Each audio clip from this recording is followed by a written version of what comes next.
This is dedicated to the homies that was down since day one. Welcome to Drop D. Cast with your hosts, Rob Clark and Doug Campbell. Welcome, everybody, to Quick Hits, a JFK Assassination Research News and Notes podcast. I am but one, count 'em, one of your hosts, Doug Campbell. And with me, as always, is the other 50% of your hosts, my pal, Mr. Rob Clark. Hey, man. And I am the double deuce. What's up, Doug? The double deuce. I am the deuce of this operation, the second half. You are. But, the argument could be made that this operation could not continue without you, sir. It would have to, dead in the water, dead in the fucking water. Yes, then it would be the Dallas action. Only not as it's maybe not as fun to prepare. I would say that. True. I know. I love this show more than I love the Lone Gunman. I look forward to this one as much, maybe more, as I do. The thing about the Dallas action is it takes, and you know because you prepare the Lone Gunman, it takes a lot of time. Shit, dude.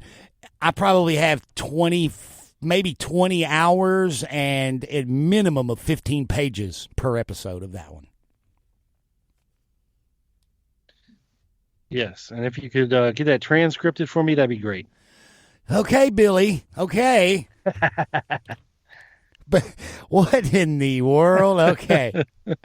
I'm looking at my soundbite list, seeing if I have anything that would work in that context, but I don't think I do.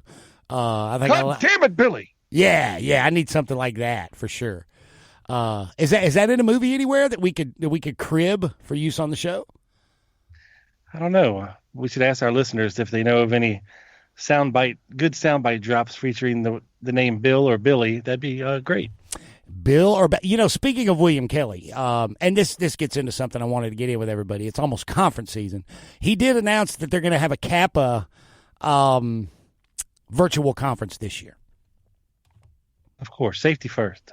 Virtual conference. Now, the other the one that we like over there a whole lot, not that we dislike Kappa, but we really like Lancer and Larry Hancock and Deborah Conway, all those people over there, Mr. Simpich. There is going to be a Lancer, guys. Listeners, I'm talking to you guys, a virtual Lancer conference this year, just like last year, just like 2020.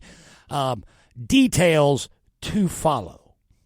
Don't know the dates, don't know many of the speakers. I'm sure, Rob, some of the usual suspects, maybe our friend Greg Wagner will present again. He presented last year. You and I were conversing with Mr. Greg today. Yes, by accident, yes. Totally by accident, yes. Hello, Mr. Greg.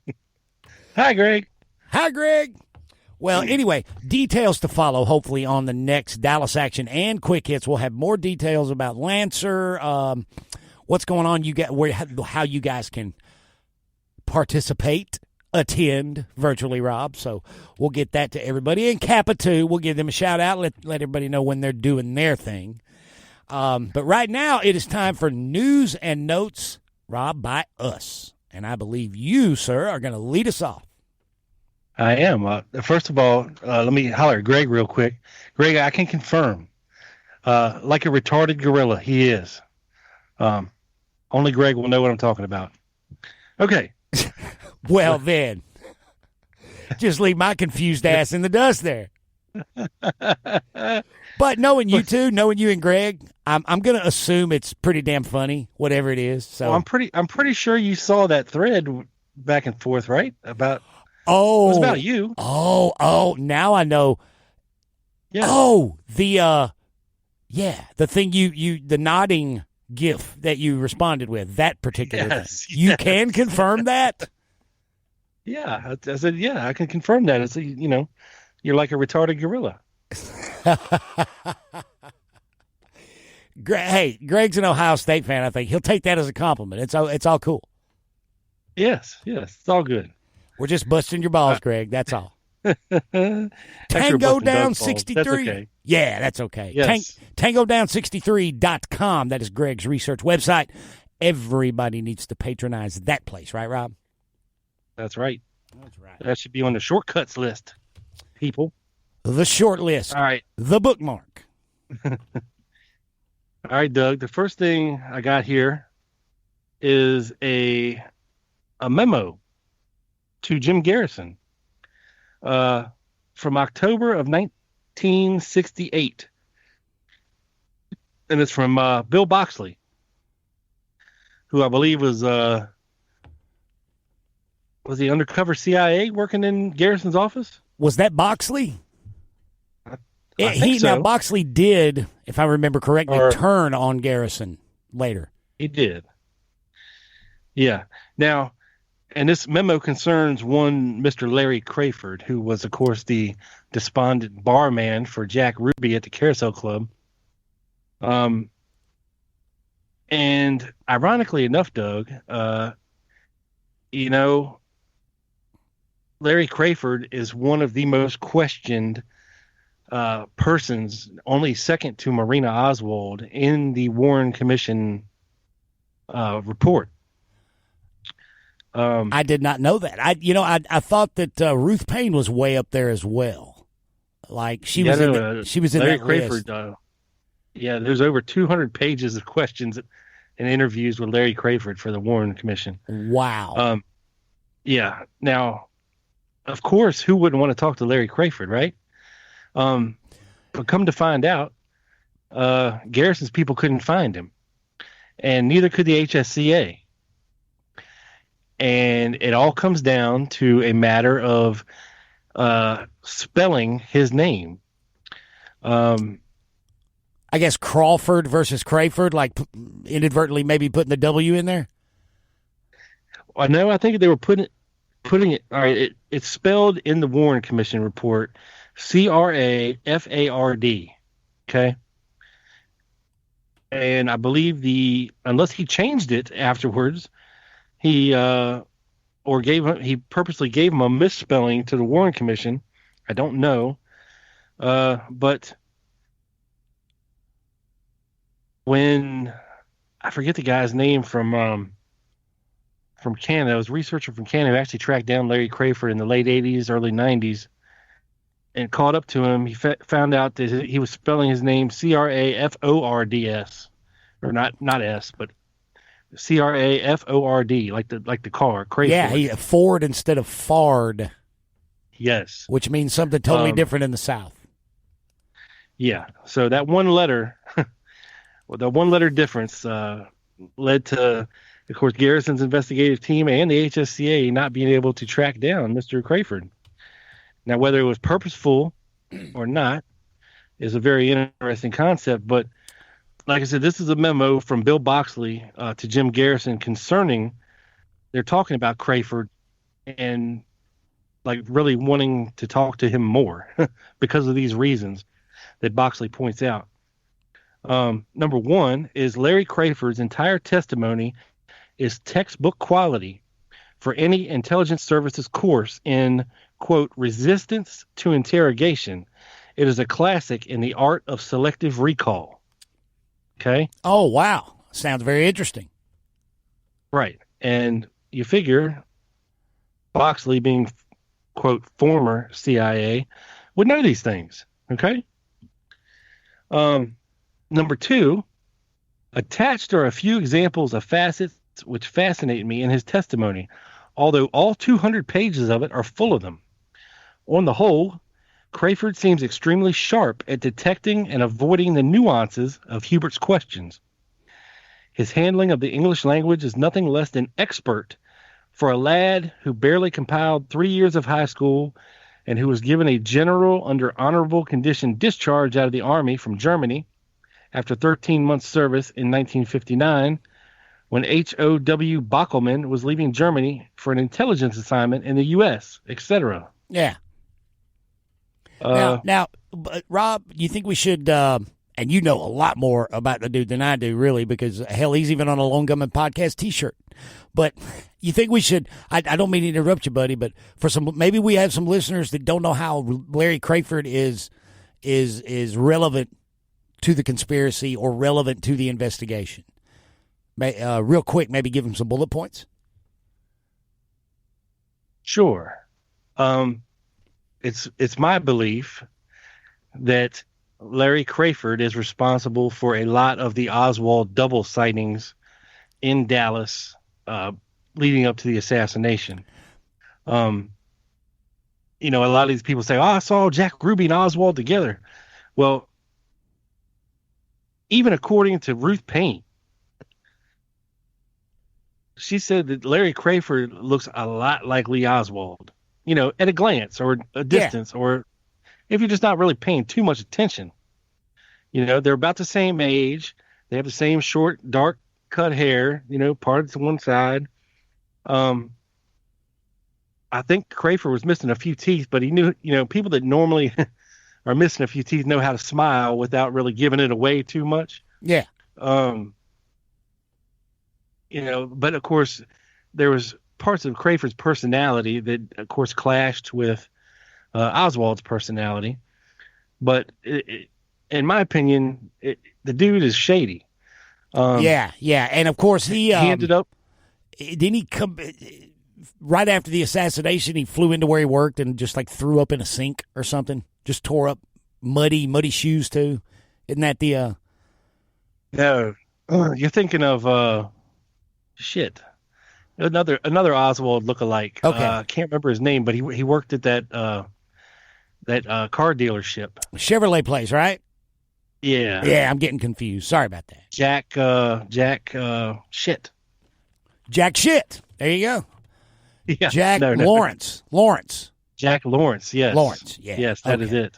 So yeah, Crafard worked for Ruby, was around Ruby a lot, and he's kind of nefarious, and was an Oswald lookalike, but he was entangled into that little web in Dallas, right? And so, yeah, and then so Boxley figures he's pretty shifty then. Yeah, because ironically enough, Crafard shows up in Dallas about the same time Oswald starts at the TSBD. And Jack Ruby takes him in. I think he's at the fair, and kind of meets Crafard and kind of offers him room and board at the club in return for services rendered. Working basically for Jack Ruby, doing whatever Jack Ruby wanted him to do, whether it be bartend, clean up, take the trash out, feed the dogs, go to the store. Basically be his right hand kind of guy. And the ironic thing of Larry Crafard is he ends up skipping town the morning after the assassination without saying anything to anyone. He took a little bit of money out of the cash register and jetted and made his way to Michigan. Quickly skipped town. Yeah, which, says to me, hey, something's up here, Very shady, very shady. Yeah. And we learned more from, I wish I could remember that researcher's name from Canada, who found and tracked Crafard down in the 80s and interviewed him, actually. Interviewed his brother, interviewed his sister, and Larry, of course. And some very interesting things come out of that interview. And I might try to track it down here while you do your topic, but to get back to the thing here. Bill Boxley's take on Larry Crafard. Yeah. And also, let me just throw this out there. The jacket recovered from the Tippit murder scene that was stuffed under the car at the car lot there around the corner from the Tippit murder scene. Yeah, very mysterious. Was a short-waisted Eisenhower-type jacket, of which Oswald did not own. And it had dry cleaner tags from California. Oh, really? And what a lot of people don't know is that Crafard spent some time before he came to Dallas in San Francisco working for the San Francisco mob. And he ended up knocking one of the boss's daughters up, and he was made to leave town. And so he started working his way down the coast of California, working odd jobs like picking strawberries and things of this nature before joining up with like a traveling carnival that eventually took him to Dallas and meeting Jack Ruby. So back to the Boxley document here. Number 3, we have Crafard is able to remember job details in his past, which no other itinerant I've ever known could recall. At the same time, he appears able to anticipate Hubert's heading into an area where a memory blackout would seem beneficial to him. So, I mean, he's really analyzing Crafard's testimony and answering techniques when it comes to being questioned by the commission here. You know, I'm reminded of I can't remember who said it about Oswald when he was being interrogated, that he had been obviously schooled in how to be evasive while being interrogated. Yeah, I want to say it was Harry Holmes. Yeah, Harry Holmes or maybe Curry, but I may be getting that mixed up. I was reading a little bit about Chief Curry last week. You know, that line where he says, well, through all this, nobody's yet been able to put that boy in the window firing a rifle. You know, so, but I thought, but it might have been Harry Holmes. You're right. You know, that and that reminds me of that, what he's saying about Crawford. Oh, Crafard, yeah. Sorry. Crafard, yeah. Number 4. On the whole, Crafard appears to be traveling in the offbeat church league, perhaps as a courier or better. He refers to his church several times in the testimony and once identifies it as the General Assembly and Church of the Firstborn in Dallas. In parentheses, he says, naturally, no such church is listed in the 1963 Dallas telephone directory. He hits all the key spots in his travels from West Coast Washington to Long Beach to Dallas to Memphis. He seems to maintain fantastic communications for a drifter, relying only on what friends write relatives who write to him. So, you know what that reminds me of immediately? The Beckham, Jack Martin. You said, was it Fringe Church Network? Was the word that was used there? He called it an offbeat church league. Right, but whatever that means. Think about all these little, like Ferry was ordained in this weird church, and Jack Martin and Thomas Beckham talked about that a lot too. He set up these little church fronts in New Orleans, right? And people would give money, donate money, but basically the donations and the ties to this church were going to like covert operations. And I always got the feeling, like you say, the network of offbeat churches. The one there in Oak Cliff that it is said in the Torbett document that William Seymour went and hid out in. What was the name of that church? And allegedly Dulles had a connection to him or something. But, yeah, I'm seeing some parallels here in this document. Yeah, very odd. All right, number 5, Hubert calls recesses and goes off the record at 2 or 3 key points in the testimony. But overall, Crafard has to pull Hubert out of more holes than Hubert does Crafard. Example, when Griffin asked of Union Drilling Company's predecessors, were they Michigan companies or were they people? Crafard rescues him with a quick Michigan companies, period. And Griffin recesses until the next day. Last page of volume 13. Number 6. What Crafard's role may have been is impossible to speculate. Yeah. But the fact of his testimony, it appears at least as interesting as Jack Lawrence's. He actually was unaccounted for during the morning of the assassination until God knows when in the afternoon. For there is only his word, and possibly that of Andy Armstrong, Jack Ruby's faithful slave. And 1 to 3:30 a.m. on Saturday morning on November 23rd, when he allegedly kept the phone tied up, talking to a female he'd never seen or heard from before.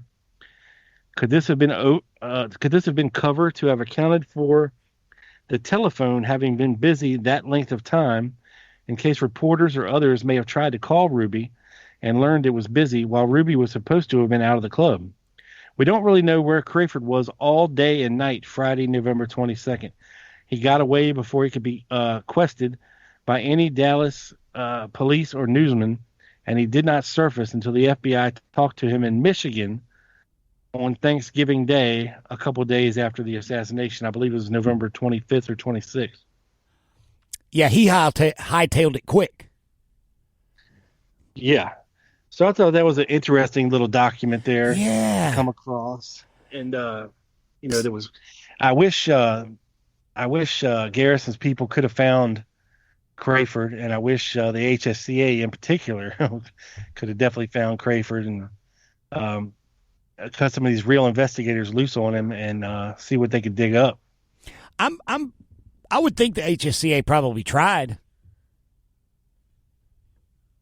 Oh yeah, they both tried. It's just that damn one letter in the name, man.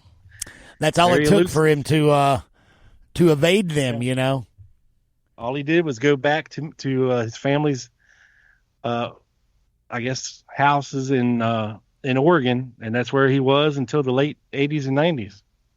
Wow. Until he died. Even more parallels. Probably don't mean anything, but he hightails it to Michigan, right?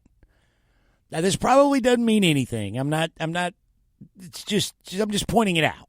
But do you know the story of Harry Power and the Manlicher-Carcano in the hotel room in Terre Haute, Indiana? Yeah. I wonder if the road to that part of Michigan would take one right through Terre Haute from Dallas. You know what I mean? Well, he was hitchhiking, so I mean, it wasn't like he was taking a straight line anywhere. Yeah. But I find that interesting. Took him the better part of 3 days to get there hitchhiking. Yeah, and it was, I think, on the 24th when that rifle was found in that hotel room. Yeah, it's very interesting stuff. I've always questioned whether or not Crafard could have been involved in the assassination in some form or fashion or capacity. Yeah, and his actions say yes. He could have been. He could have been the man that murdered JD Tippit. I have read that speculation on the wonderful World Wide Web. Yes, sir. That where Tippit got murdered at was actually on the way to Jack Ruby's apartment. It wasn't anywhere close. Well, it was close, but not. There was a better route if you were going from the Texas Theater, or from Beckley to the Texas Theater directly. There was a better route. Yeah, much faster route, right? A more direct route. Yeah. Yeah. So, where they were at was kind of heading in the direction of Jack Ruby's apartment. And, if somebody sees this guy, kill an officer walking down the street, and he might even had Lee Oswald identification on him. There are reports of even the morning of the 22nd, somebody with Lee Harvey Oswald identification buying some peanut brittle and a beer at a convenience store. Yeah, and did I hear buying a ticket to a Dick Clark like variety show or something? Yeah, at the top 10 record store. Yeah. So there was other if he was involved in setting up Oswald and he would have had fake Oswald identification. I've always said hypothetically, okay, Tippit rolls up on this guy, doesn't really know who he is, asks to see his identification.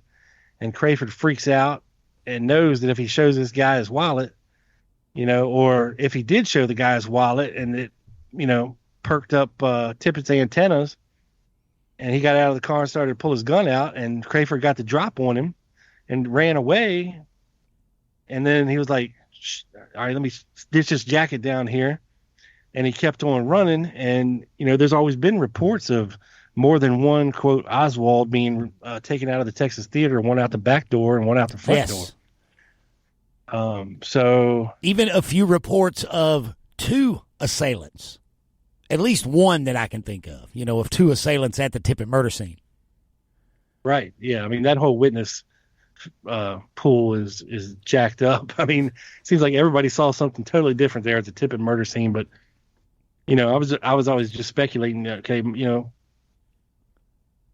I just don't think Oswald could have gotten to the Tippit murder scene in time to have done it ever. So it had to be somebody else. Yeah, I agree with you there, I think. Well, let me say that I'm leaning that way. I'm leaning that way for sure. It's just like you say, it's a matter of time. Literally. You either have time or you don't have time. Right. I mean, you figure the president shot at 12:31. Yep. Let's give Oswald the benefit of the doubt. He got out of the building by 12:35. Okay. He's got to walk away and walk down 2 more blocks after he gets around the corner to get on a bus to come back in the same direction he was in clogged traffic. So much so that he exits the bus and walks to a taxi stand where he graciously lets a lady take another taxi in front of him, and he gets in the next one. And then he tells the driver, allegedly, to drop him off 5 blocks past his rooming house. Yeah, that's that making sure the coast is back. Clear, buddy. You know? Yeah, so now he has to walk back 5 blocks, okay? And we have Earlene Roberts getting there around 1 o'clock, say, okay? Yeah. He comes in, he changes his clothes, and does whatever he's doing. I mean, you can do that relatively quickly, but I mean, you're not Superman. You can't just, in and out, to change your clothes and leave again. And then the last time she sees him, he's standing at the bus stop at the corner of Zang's and Beckley, not moving. So you figure, okay, well, maybe if he stood there for 5 minutes, say, that's 1:10. There's no way he could have been that far away in 6 minutes to murder Tippit unless somebody gave him a ride straight to there. Yeah, that's hoofing and it. We don't have any proof of that. So that's really hoofing it. That's a guy either running or walking so fast he's gonna attract even more attention. Right. So anyway, that's a little bit on Crafard. Not enough research has been done on Larry Crafard. I don't think. Well, in it's my hard to opinion, do. I mean, he was only interviewed once, to my knowledge. So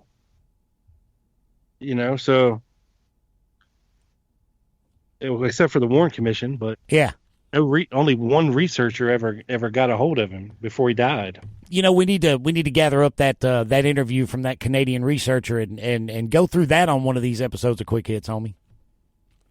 Oh yeah, I'm looking for it right now. All right, cool. Well, hey man, you want to talk about Operation Mongoose? Do I? Hell yeah. All right. We're going to talk about, guys, a little bit, Operation Mongoose, just for a bit. And then we're going to segue into an interesting article, Rob, and the document that this article is regarding. Now, the article was forwarded to me recently by our friend, Mr. Ted Rubenstein. All right? It's a pretty interesting article. It has to do with the CIA, the assassination of Fidel Castro, and the estate of Ernest Hemingway. Have you ever heard this story? No. You're going to like this. This is cool. So the first, my friend, I want to give everybody a quick refresher regarding Operation Mongoose, if I may, sir. Go right ahead. All right. This is from the Mary Farrell Foundation. I wanted to say Mary Farrell Foundation because the way I abbreviated it in my notes was this is from the MFF website, and I don't want anybody to get confused. It's from Mary Farrell Foundation. So, because if you type that into Google, you're going to come up with something totally different. Right, Rob? Probably so. Probably so. Okay. Probably pornographic. Allegedly. Operation Mongoose, guys, from the Mary Farrell Foundation website. It says here, failure at the Bay of Pigs did not deter the Kennedy administration from seeking ways to topple Castro. In November of 1961, Operation Mongoose was created to coordinate these efforts. This was not a strictly CIA operation. No. General Edward Lansdale was tasked with coordinating activities between the CIA, the Defense Department, and the State Department. The special group parenthetically augmented by the president's brother Robert Kennedy and General Maxwell Taylor, oversaw the program at the White House, and Robert Kennedy played a very, very active role. Now, Mongoose entailed a wide range of activities, including intelligence collection, sabotage operations, searching for leaders within Cuba who could overthrow Castro, and more. The Northwoods operation, which contemplated fate and real terrorist activities which could be blamed on Castro and used as a provocation for invasion, were developed in this period with Lansdale's involvement. Now, whether plots to assassinate Castro were part of this operation and whether Robert Kennedy or President Kennedy condoned them has remained a point of controversy to this day. It's a big point of controversy, Rob, isn't it? Yes, totally. Big time. People still arguing away at this. A lot of Dr. John Newman has been looking into this and looking at Sam Halpern, as we'll find out later. Hang on, I'm going to turn this one little fader up a little, Rob. Oh, that's way too much. All right, how about that? That's good. Let's see. Lansdale himself said that Robert Kennedy was aware of assassination plotting. One memo from Lansdale to RFK in early 1962, uncovered by the Church Committee, says that we might uncork the touchdown play independent of the institutional program we are spurring. And what they're saying here, the inference is that when the touchdown play, Lansdale is telling Kennedy, poppin' Castro, right? Right. Then, of course, down here it says the placement of Soviet missiles in Cuba discovered in the fall of 1962 caused a suspension of mongoose activities. Now, I want to get to the article, Rob, that I thought you would very much enjoy. You have studied this stuff extensively, right? Now, real quick, I want to get your opinion, dude. What's your take on this question, whether or not, let me go back one page here, whether plots to assassinate Castro were part of this operation and whether Robert Kennedy or President Kennedy condoned them has remained a point of controversy. What's your take on that, Rob? Here's my take on it all. I just don't know. And here's why. It makes me question whether or not they were really trying to kill Castro. I believe if they were, they would have. I mean, they've done coups in other countries throughout the years.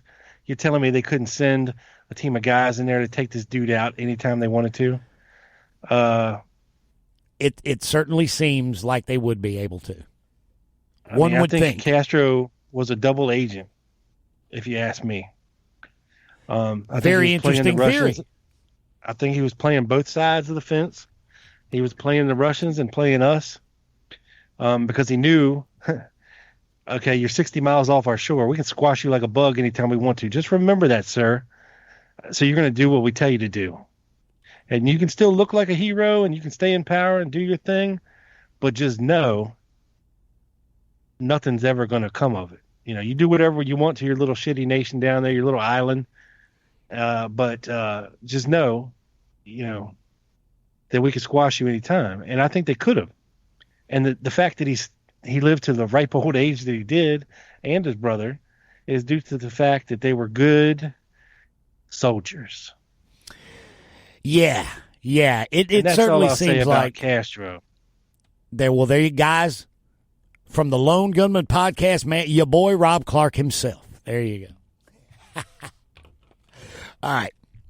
Now, to this old article, Rob, that was forwarded to me by our friend Ted. It is from The Nation magazine, March 26th of 2001.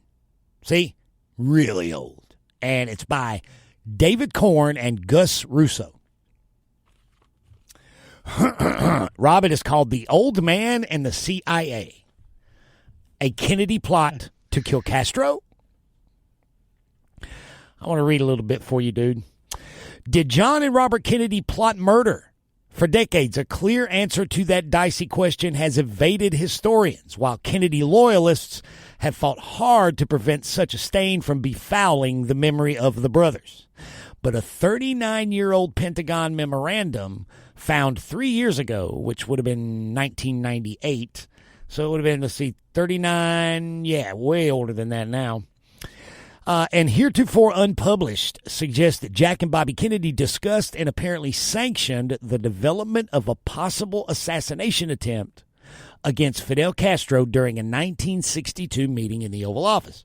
And in a weirder-than-fiction twist, the scheme they considered involved Ernest Hemingway's farm outside Havana. In his Robert Kennedy and His Times, historian and former Kennedy administration official Arthur Schlesinger Jr. passionately declared, quote, "The available evidence clearly leads to the conclusion that the Kennedys did not know about the Castro assassination plots before the Bay of Pigs or about the pursuit of those plots by the CIA after the Bay of Pigs. No one who knew John and Robert Kennedy well believed they would conceivably countenance a program of assassination. I, too, find the idea incredible that these two men, so filled with love of life and so conscious of the ironies of history, could thus deny all the values and purposes that animated their existence."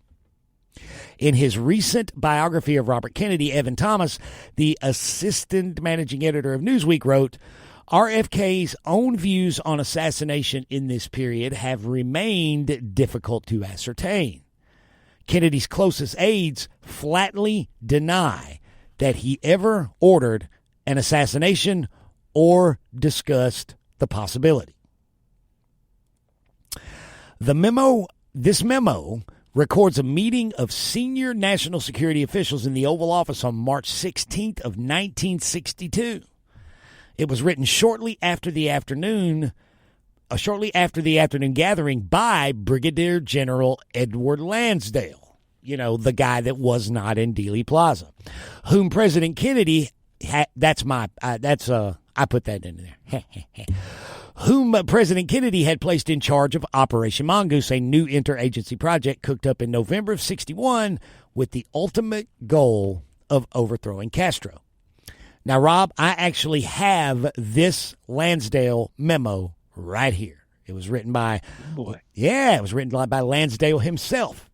Now, those who attended this meeting were the President, General Maxwell Taylor, the Attorney General, McGeorge Bundy, Roswell Gilpatrick, General Lyman Lemnitzer, Mr. McCone, that would be John McCone, CIA director, someone named Alexis Johnson, not sure who that is, and Lansdale. It was at the White House, 1,600 hours of that day.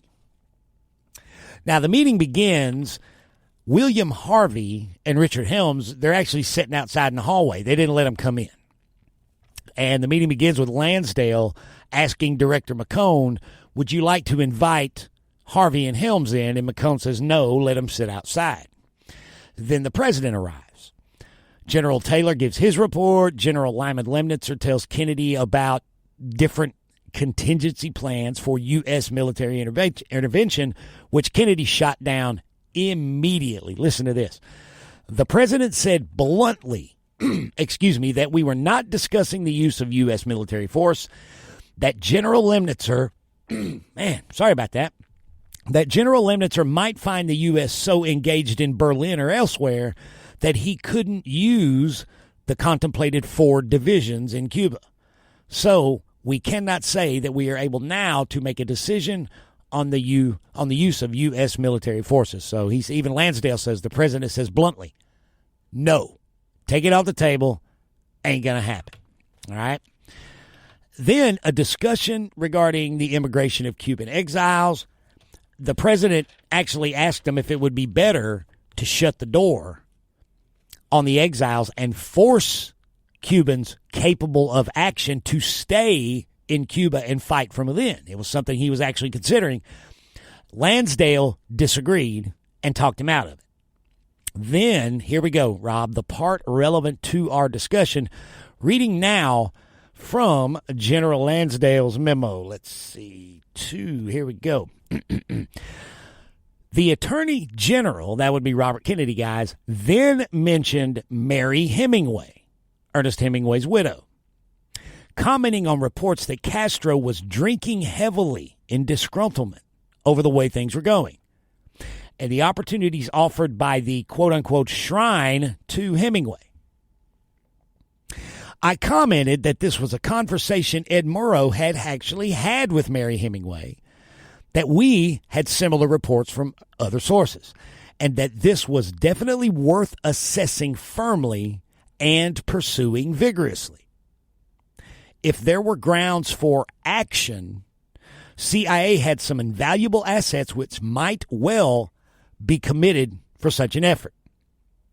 McCone asked if his operational people were aware of this. I told him that we had discussed this, and they had agreed the subject was worth vigorous development, and that we were in agreement that the matter was so delicate and sensitive that it shouldn't be surfaced to the special group until we were ready to go, and then not in detail. I pointed out that this all pertained to fractioning the regime. If it happened, it could develop like a brush fire, much as in Hungary, and we must be prepared to help it win our goal of Cuba free of a communist government. General Lyman Lemnitzer mentioned the beach reconnaissance by the U.S. Navy, which was evaluated by the JCS as having little risk, and then they go into a different thing. But, Rob, I'm drawn to some of this language, in this discussion that Lansdale is having with Robert Kennedy and the CIA director. If there are grounds for action worth assessing firmly and pursuing vigorously. Again, the word action. We were in agreement that this matter was so delicate and sensitive that it shouldn't be surfaced to the special group until we were ready to go. Pertain to fractioning the regime if it happened. Pretty interesting, right? Yeah, definitely. Now, back to the article, dude. Lansdale's description of the Hemingway plans as, quote, so delicate and sensitive, unquote, that its specifics should be hidden from the special group is another tip-off that the operation involved assassination. That is a dead giveaway, says Peter Kornblue, a senior analyst at the National Security Archive and a specialist on U.S. documents regarding Cuba. This is the closest thing to a smoking gun that has ever been declassified. Only assassination would be too taboo for open discussion at the special group, which routinely planned sabotage and violence and chaos to undermine Castro. Kind of makes sense, doesn't it? Yeah, for sure. Continuing from the article, heaven knows what Lansdale was talking about, but he was much given to crackpot ideas. Yet this, who knows, response does not acknowledge that, according to the memo, it was Robert Kennedy, not Lansdale, who first mentioned the quote-unquote opportunities at the Hemingway Shrine. Schlesinger does comment, I understand how others might place a different interpretation on the document. So there you go. So Robert Kennedy, according to this, and at least I agree with them, Rob, the way the memo reads, Robert Kennedy was suggesting that that Hemingway's farm, a place to pop Castro. Maybe he was talking about a place to kidnap Castro, to capture Castro. Because, if a team were to go in there and capture him, smuggle him out, and then suddenly they announce, guess what? We got Fidel Castro in a Florida jail. That would facilitate the fracturing of the regime, right? Right. Could have been that. But then he still got his brother standing right behind him. Yep. So, but and again, the fact that they never did it speaks volumes to me.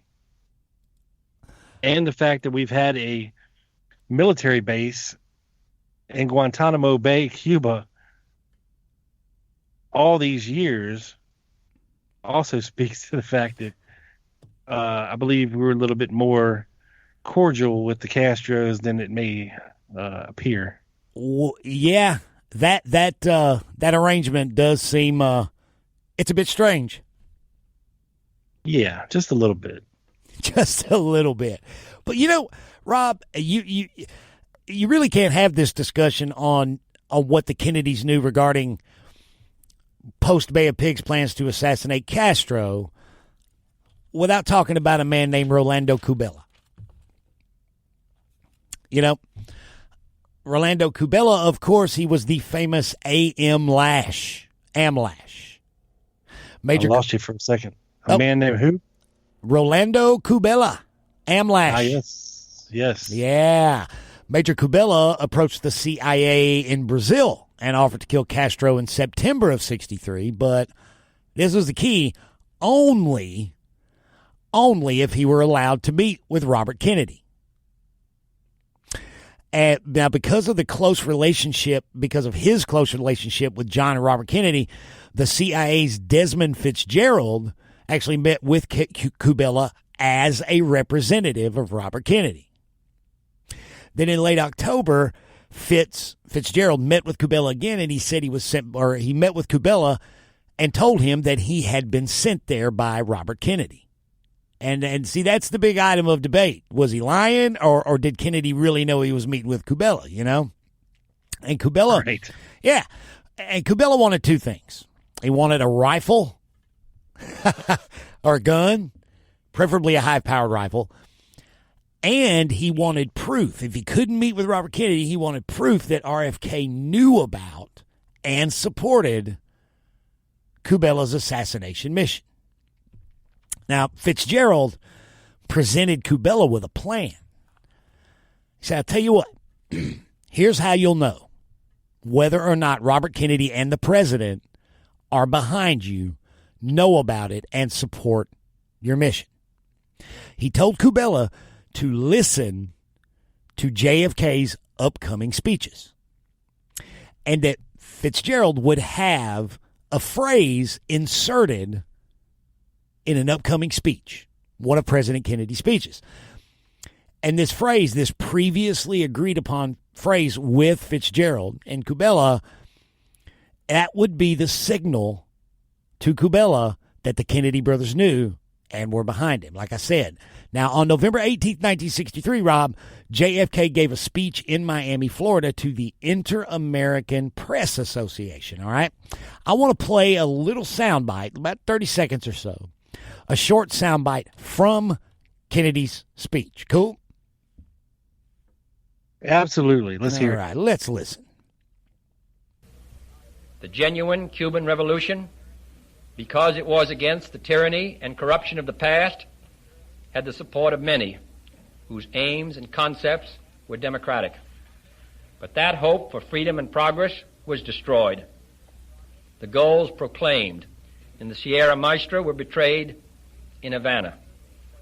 It is important to restate what now divides Cuba from my country and from the other countries of this hemisphere. It is the fact that a small band of conspirators has stripped the Cuban people of their freedom. That phrase right there, Rob, a small band of conspirators.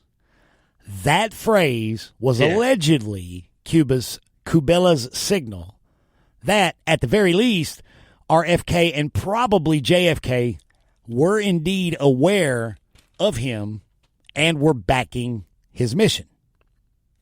Right. And now, granted, that's the story after the fact, right? But, right. I don't know if that story comes from Fitzgerald and Sam Halpern or if that's something that came from Kubela later. I just don't know. But nonetheless, it was allegedly the signal, and it was in the speech. Right. So what do you think? I think we will never know the answer to that. Yeah, I mean, it's impossible to ever know in hindsight what was going on. I mean, and like we all know, Kennedy didn't write his own speeches. So, and it's not like they were written for him the morning before he gave them. I'm sure they were prepared at least a week or two in advance. So somebody could have seen a copy of the speech and what he was going to say and told Fitzgerald that, and he related that to Kubela, as kind of a prompt, if what Cubella is saying is true, we'll just never know. Yeah, I don't think so either. But a part of me, there is a small part of me that thinks that we're being a little naive, maybe, if we insist that Robert Kennedy and John Kennedy, or at least Robert Kennedy, wasn't aware. I mean, there's a story about when Hoover came to him and told him about the CIA mafia plots, right? And did Robert Kennedy not go to the CIA and say, "I trust you'll never do this again without first informing me"? Not that you'll never do it again, but he actually made that caveat, without telling me first.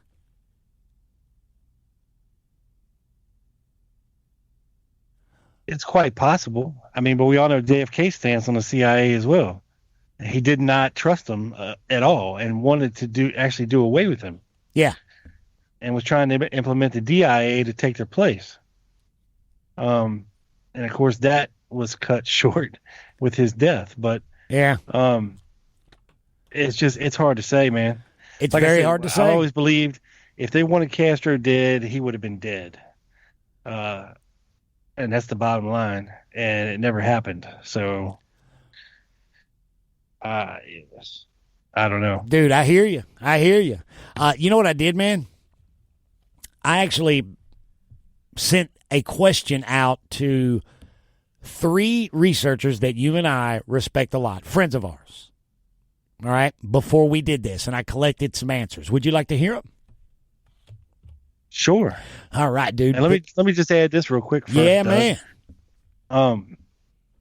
We've all read about and heard about the gunboat cowboys and these mercs for hire that would have done this stuff, and not to take anything away from these guys, they believed in their causes for sure, but I have to think that as well-meaning as they were, they never actually did anything. You know what I mean? At least that we know about. Other than raise funds and guns and try to attempt things that got foiled and this, that, and the other. Now, it would seem to me that there would have been some serious badass special ops guys who could have made their way into Cuba undetected. Because as we've heard, the claims been made before. David Ferry used to fly a Cessna in and out of Cuba and pick people up and take people in and this, that, and the other. I mean, there's no way you couldn't drop a group of 2 to 4 guys into Cuba and set them up somewhere to pick Castro off, from a good distance with a sniper rifle and just take this dude out whenever you wanted to. That's all I'm saying. I agree 100%. Serious operators, not just guys that talk the talk, but guys who actually walk the walk. You know what I mean? Yeah. And I a part of me thinks that the most serious of these operators, we probably haven't even heard of yet. Right. The blackest of black operators. Yeah, because these guys we talk about all the time, they had a motive. They were passionate about their causes. But money talks and bullshit walks. If you want something done, there's people out there that will do it for the price, for a price, and get it done and get out, and you'll never know who the hell they were. That's right. Take Dallas for instance. Yeah, but yeah, I like to hear what our friends have to say. Well, first let me read you the question. It's a pretty general question. This is what I sent out via email. I sent it to a bunch of our friends, but only 3 have responded because, we were supposed to record this Thursday, but we ended up recording it on Tuesday, and a couple of them I forgot to tell them, hey, I need your answer by Tuesday, so it's my fault. But Larry Hancock's the first one. Oh, here's the question first. Here's my question. Based on your knowledge and understanding of the information available, do you believe that Robert Kennedy was ever personally involved with / sanctioned / supported / promoted operations or plans to assassinate Castro as opposed to removing him during 1962 and 1963. First up, Mr. Rob, Larry Hancock's answer. Here's what he says. Hi, Doug. In answering that, we have to keep in mind that the whole organization for Cuban action had changed in the first quarter of 1963, and RFK had moved out of meeting with the Covert Operations Oversight Group. Thus, the special group augmented, which he had joined during Mongoose. In 1963, he was meeting with the Cuban Coordinating Committee, which was interagency and a stop-up, leaving Fitzgerald to handle things with the special group and JM Wave. See, there you go. So there's an indication that maybe Fitzgerald could have went back to him and said, okay, here's what they're talking about, right? Maybe. I don't know. Right.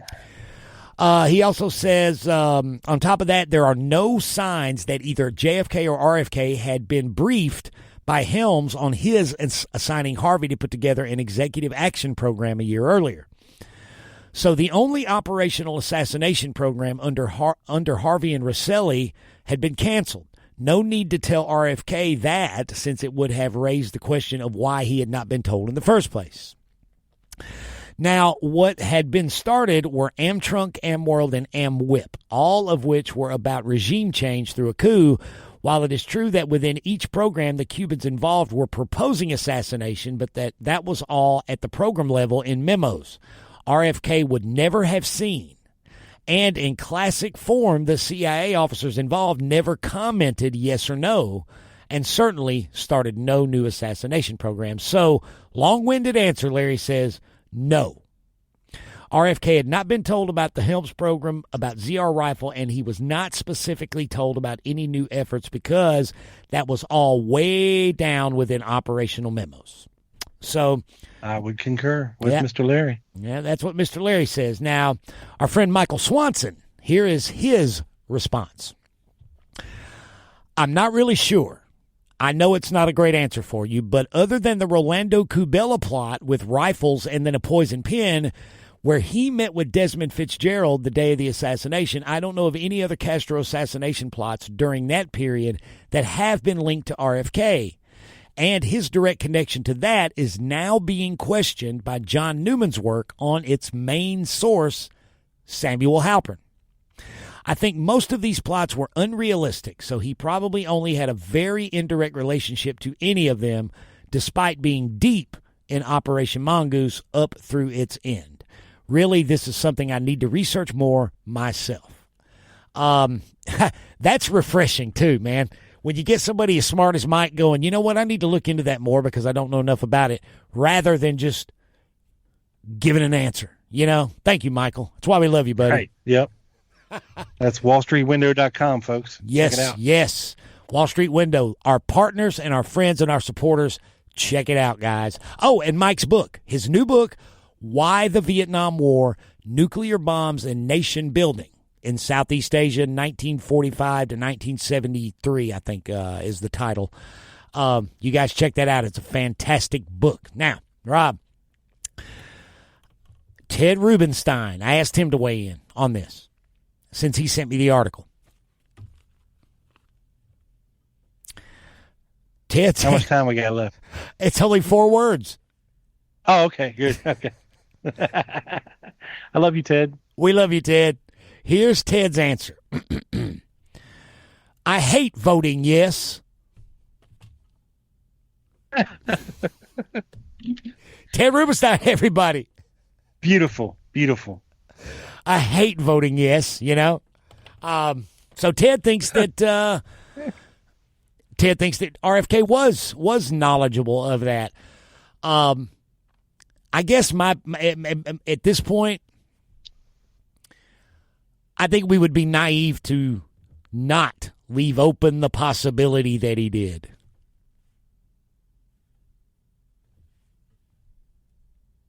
I agree. I would say, you know, but given the relationship that the Kennedys had with the CIA, at that point in time, it was not good, especially after the Bay of Pigs and with everything else going on in the world. And I just don't know that it would have gotten up that high. Yep. Dude, I get it, man. I hear you, bro. But the possibility is always there. Yeah. So, I mean, one of these days somebody might find a memo, that's from RFK that says, pop that bastard. You never know. So right now I'm going to right now I'm going to leave it open. I tell you what, I'm going to take Michael Swanson's view. I don't know enough about it. But, reading the language of that Lansdale memo, the attorney general then mentioned Mary Hemingway. And then it's like, hey, look, he's going up there to the Hemingway estate and he's drinking heavily and he's disgruntled. It's either we might sneak in there and snatch him or we might sneak in there and pop him. One of the two. It's got to be one of the two. Yeah. Yeah. There you go. Well, that's all I had for the that's this week's Ed Lansdale segment, Rob. Nice. Well, I figured we'd circle back around real quick to Larry Crafard. I found the researcher, Canadian researcher Peter Whitney, is the one who actually was able to interview him and learn some things. But I'd also like to leave you, Doug, with some of the words of Larry Crafard's cousin in Michigan, who he went to after the assassination. Oh, okay, cool. Yeah, the FBI interviewed Mrs. Cascadden was her name. This is Larry Crafard's sister. That's her married name. She told the FBI that he was, quote, nuts, and he made her puke. She elaborated on this characterization by stating that Crafard was obviously below average mentality, unreliable and unpredictable. He was a loner. He drifted around the country from job to job and had no close friends or associates. He was conceited and frequently bragged of his muscular strength and his excellent godlike physique. He claimed to have an extensive knowledge of judo, and to support this latter claim, on occasions he would use a, quote, judo chop on the exterior wall of a house to show the power of his blow. Well, he told Mrs. Cascadden's mother that by continuously snapping his finger on a certain spot on a woman's breast, he could cause the woman so much pain that she would beg him to kill her rather than be further tortured.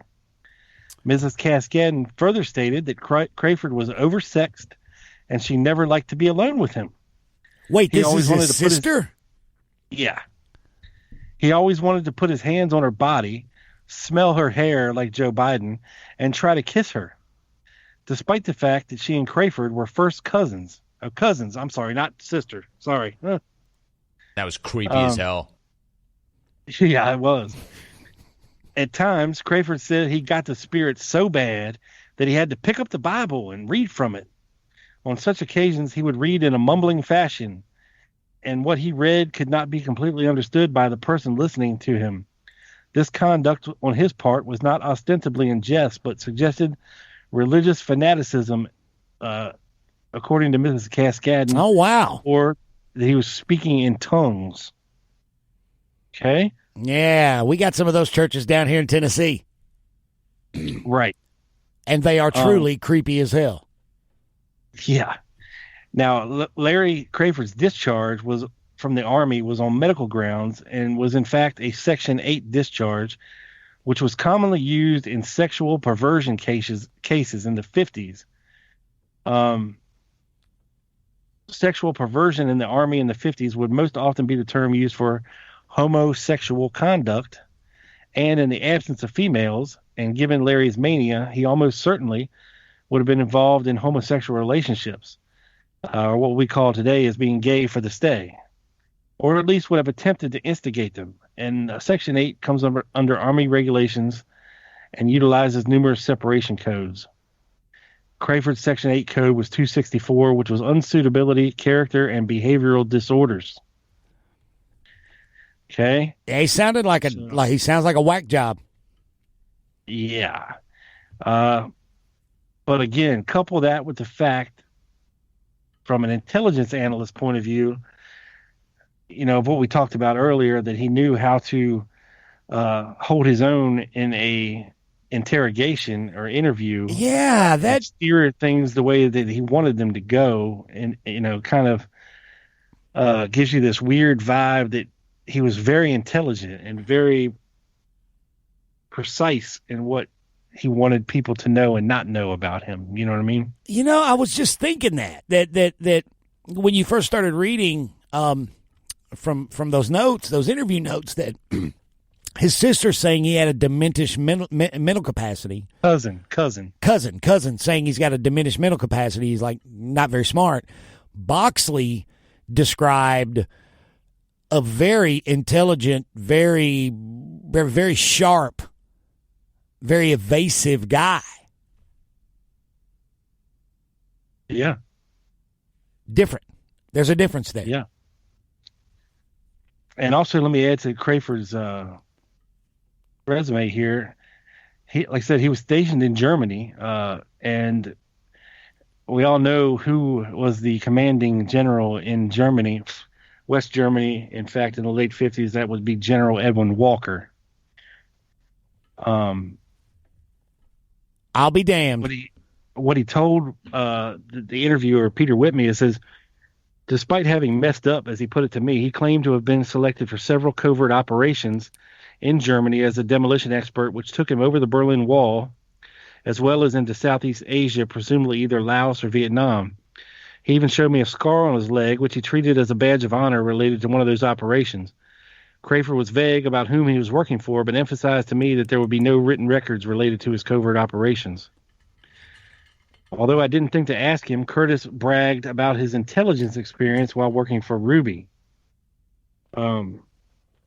So it's just wild that this kind of stuff, like he told Whitney that, he'd worked for the mafia and all that. And Whitney interviewed his brother, Crafard's brother, who totally backed up Larry's story. He said, yep, that's exactly what happened. Backed him up that he worked for the mafia. He was a hitman for the San Francisco mafia. And he knocked up one of the Don's daughters and got her pregnant, and they told him he had to leave town or be killed. Huh. Like he had so much respect with the Don told him to get out of town or be killed. That's interesting. Even though he knocked his daughter up. Just that the hitman part of it, Yeah. Yeah, that's very And when you think about how Tippit was killed, he was shot, 3 times, point blank range, and then supposedly he went around the car and gave him one last tap to the head, which is a hitman style to make sure that the person you're trying to kill is dead. It makes you want to do all kinds of crazy, wild and woolly speculation. Like, obviously Crafard worked for Ruby, right? Maybe Ruby had to pop Oswald because his boy Crafard, his errand boy, skipped town, got scared and skipped town. You know what I'm saying? He didn't have anybody else to do his dirty work for him. Yeah, and his higher ups, whether they were covert operatives or mob guys, as far as Ruby goes, oh, your boy's gone, tough shit, get it done. Right. All right. So the other article I wanted to talk about here is, are you familiar, Doug, with Ralph Yates? Ralph Yates. Yes. Ralph Leon Yates. Oh, boy, that's familiar. I've read it recently. I've actually read it recently, but I can't put my finger on it. All right. Well, I got a FBI memorandum here from December the 10th, 1963. And Ralph Yates came forward voluntarily to the FBI to give this statement. Okay. He said, I, Ralph Leon Yates, make the following statement voluntarily to C. Ray Hall, who has identified himself to me as a special agent of the Federal Bureau of Investigation. Blah, blah, blah, a bunch of legalese, right?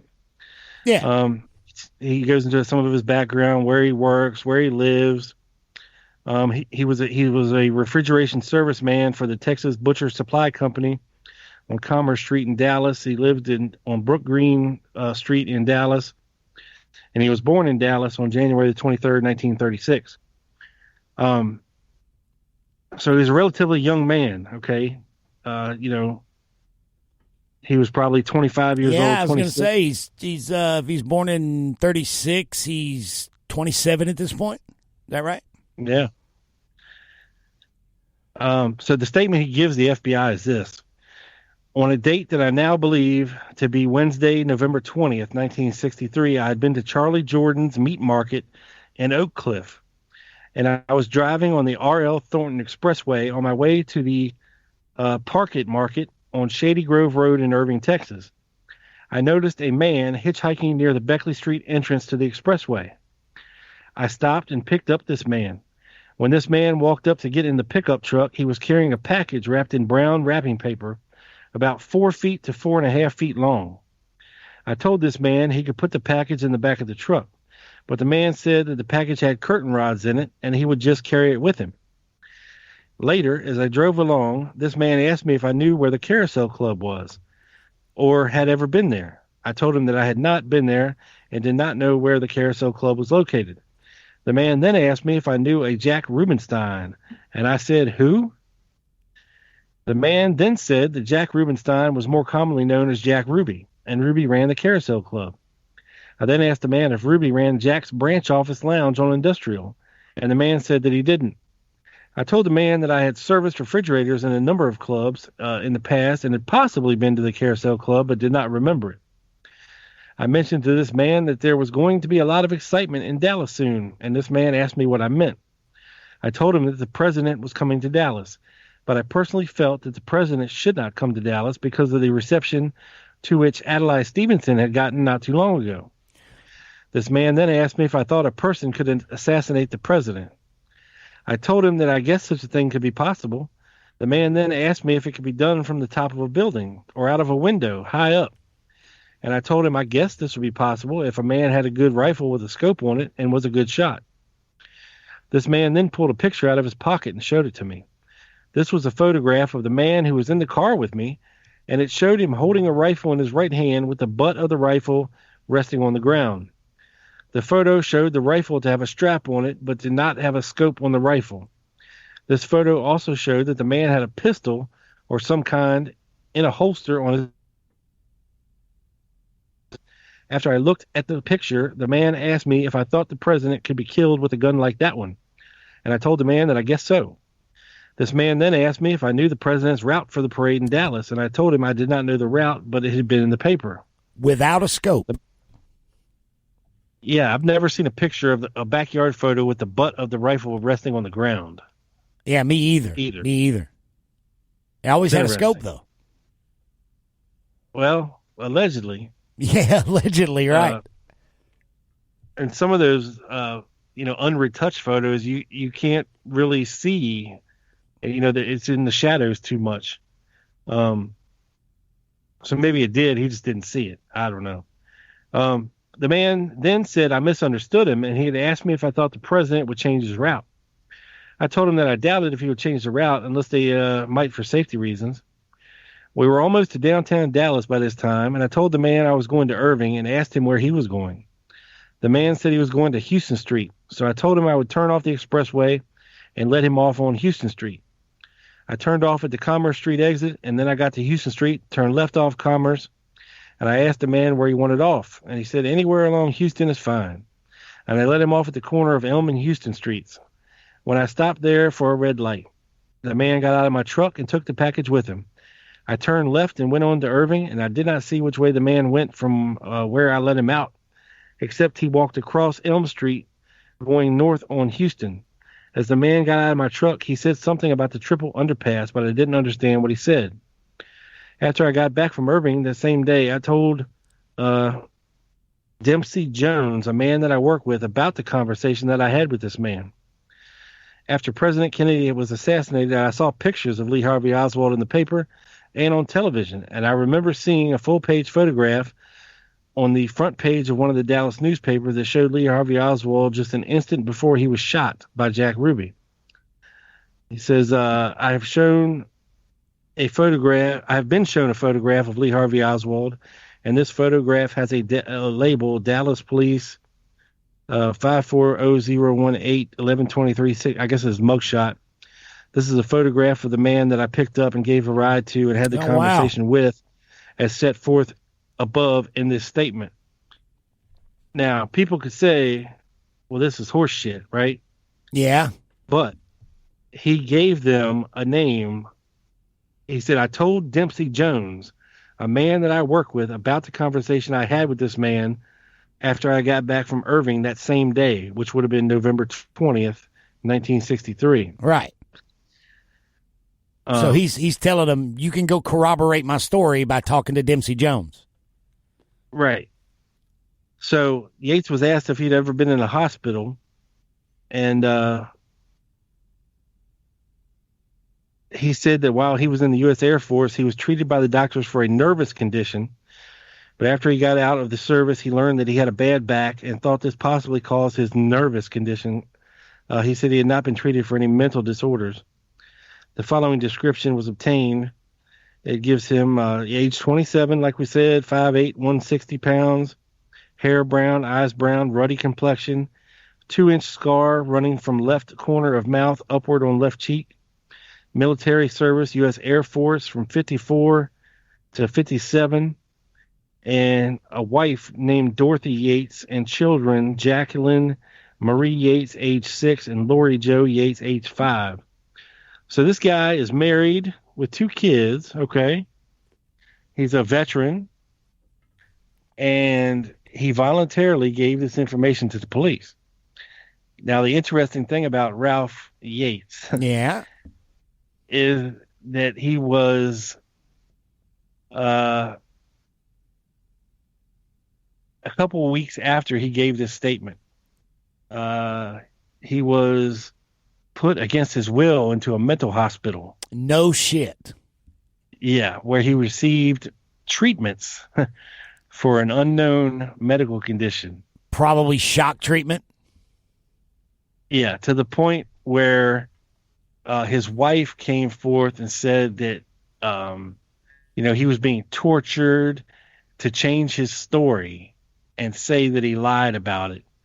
But he maintained that he had been telling the truth the whole time. So, wild story there, man. And wow, of course, the commission never talked to Mr. Yates. Never did. I wonder if there's anybody that did. I'd love to find some audio of somebody interviewing Ralph Yates.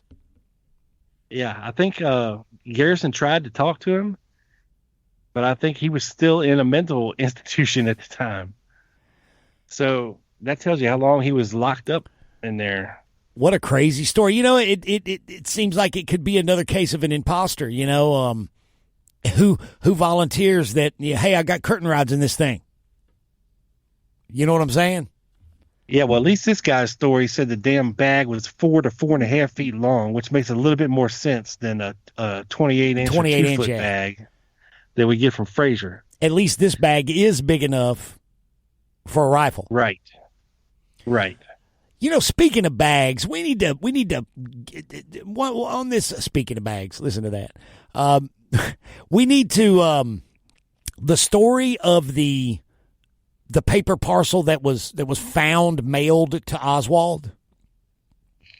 The mysterious package. Yeah, we need to get that on here. We need to talk about that here on Quick Hits too. Again, I need to get refreshed, reaffirmed with that story, reacquainted. Yeah, it's a good one. It's very interesting. And to try to what people have tried to do over the years as far as kind of decode that package and what could have possibly been in it. I mean, that package itself tells me something, because was it on the last show or was it on Lone Gunman? We were talking about, I think we were talking about the bag on the last Quick Hits, right? Yeah, the one. Yeah, when we were talking about Buell Frazier and all that stuff. Yeah. So from what I know about the mysterious package, quote unquote, it was found in the Nixie bin in the post office. It was addressed to Lee Oswald on, I forget the exact address, but it was Nietzsche Street, Dallas, Texas. It did give a specific street address. To me, it looks like Oswald's handwriting. And according to the authorities, the package was found in the Nixie bin partially opened. I think which gives them an out as to what could have possibly been in this thing. But all we know that was in it was a folded up brown paper. It wasn't fashioned into a bag yet, but it appeared to be of the same quality that the paper bag that was found was made from. Yeah. And I don't know that the FBI ever analyzed it to determine if it was exactly the same or what the deal was. But it certainly seems to me to be an old intelligence trick to hide something for a little while, to get something out of your possession for a little while, because anybody familiar with how the postal system worked back then is if a package was determined to be undeliverable, as in, the address was just totally way off, and the package did not have a return address, because there was no street in Dallas called Nietzsche Street, Neches. There's just no street at all. The only one I found is in South Africa, and that's the only one in the world that I found. Oh, wow. So, yeah. So, if someone wanted to hide something for temporarily, let's say, and if they were familiar with how the postal system worked, where, okay, undeliverable mail is put into what they call the Nixie bin, which is just, somewhere they throw packages, letters that are determined to be undeliverable. If you can't read the address on them, you just can't deliver it, or if it has a totally wrong address on it that doesn't exist, this is where things like that would go that don't have return addresses. And I believe these things are kept. I don't know what it was back then, but I think it was maybe 2 weeks or so. So in case, somebody was expecting a package that never got it, they could go to the post office and be like, yeah, I was just wondering, I was supposed to get a package. Can you check the Nixie bin, see if something might have been wrong on there? And they could determine, what's your name? Lee Oswald? Oh, yeah, there's a package here. It says Nietzsche Street or something. They can say, oh, it's supposed to be Neely Street, something like that. Oh, yeah. But that's for me. Hiding something in plain sight, kind of. Right. So he wanted to get it out of his possession for temporarily. It could have been a piece of evidence, exonerating him, such as a photograph wrapped up in the brown paper, or a note, or something, Yeah, saying, hey. that. Now, see, there you go. I didn't think of that. Like he could have put hey, if I'm killed or arrested, here's what happened and here's who did it. Right. And he could have told if he had a piece of evidence, or a letter from somebody to somebody else that he got a hold of that was, could exonerate him, or something that was just any kind of piece of evidence whatsoever, that you didn't want to have on your person or didn't want to keep in your house for whatever reason, you could drop it in the mailbox on any street and know that it would be safe in the Nixie bin until you went to get it, as long as you got it within, the time frame before they tossed everything into the trash. Oh, man, dude, and all that time, all those hours of interrogation that we have no record of, right? He could have told the FBI, or, specifically, the FBI or Harry Holmes, the Dallas Police, or Harry Holmes. You want to know what the hell happened here today? Go to the Nixie bin. Look for something with my name on it, addressed to Nietzsche Street. Go get that. Go get that now. But it's like you say, it was discovered kind of partially open. FBI guy goes in, cop goes in, Harry Holmes goes in, and it disappears. Next thing you know, Oswald's the only dead. thing in there was a piece of brown paper. That's it. Yeah, he was full of shit. Nothing in there but a piece of brown paper. Not even worth mentioning in the Warren report, Right. Yeah. Wow. What a crazy story. And the interesting part of that was, somebody had crossed out Dallas on the front of the envelope and wrote Irving underneath of it. So that's weird. You know what I mean? Yeah. Because that's where he was supposedly staying with Ruth Payne and his wife. But it's a very interesting little breadcrumb to follow. That doesn't really lead you anywhere, but it sure as hell makes you think a lot. I heard that, man. I agree. I'm glad you knew so much about that, because I certainly didn't. Yeah, me and my old buddy Steve Rowe, we did a show all about it a couple years ago. It's in the archives of the Lone Gunman. I can't remember exactly what number it is, but I think it's called The Mysterious Package. The Mysterious Package. That's what she said. I'm going to actually go back and listen to that, and probably going to do it driving home tonight from this, dude. Yes, there you go. Hell yeah, man. So, dude, my friend, let me ask you this question, yes, bro. Sir. Have we received any noteworthy missives from our dear audience? We have. Would you like to read them? I would. It is time. It is time.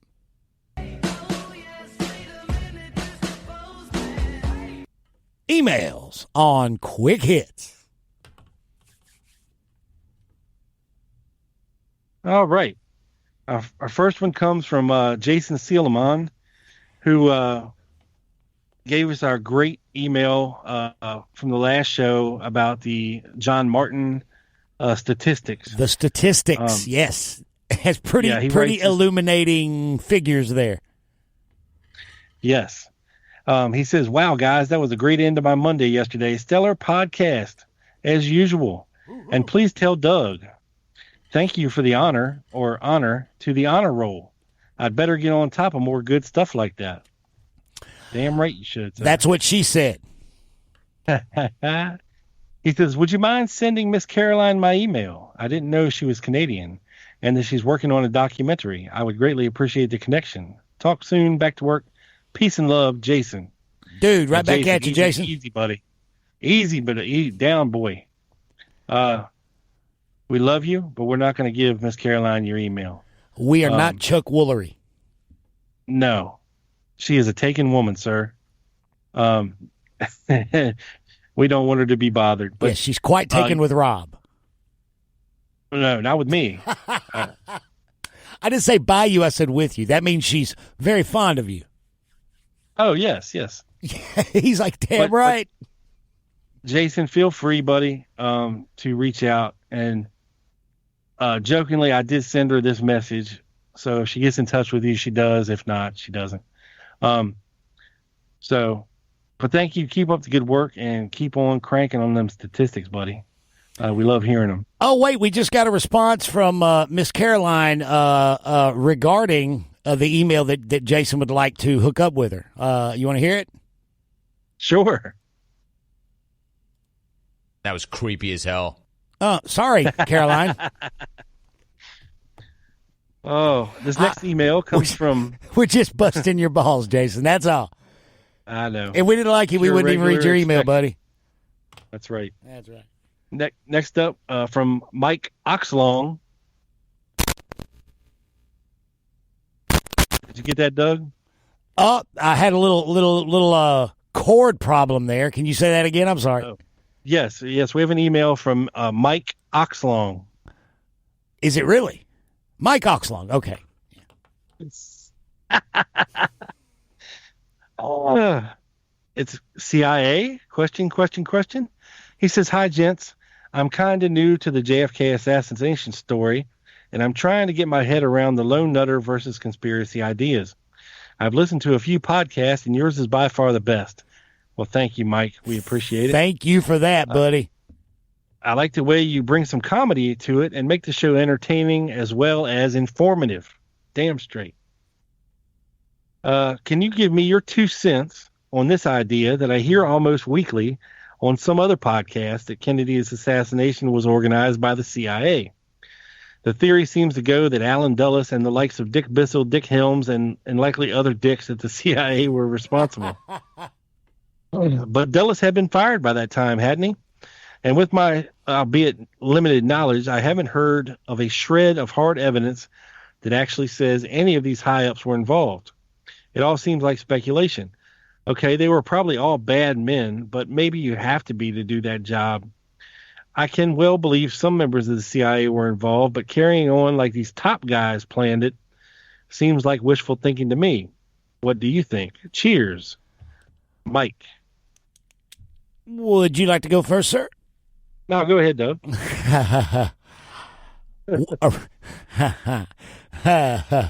Around here, we call that the consensus view of CIA primacy. I do not believe that Allen Dulles was the mastermind of the JFK assassination. I do not believe that Allen Dulles was still shadow running the agency after he was put out by the Kennedys. I do not, and conversely, I do not believe that Ed Lansdale was secretly running the agency from inside the Defense Department for the deposed Allen Dulles. No. I do not believe and this. By the way, Lansdale retired in October of 1963. Yeah. He was gone.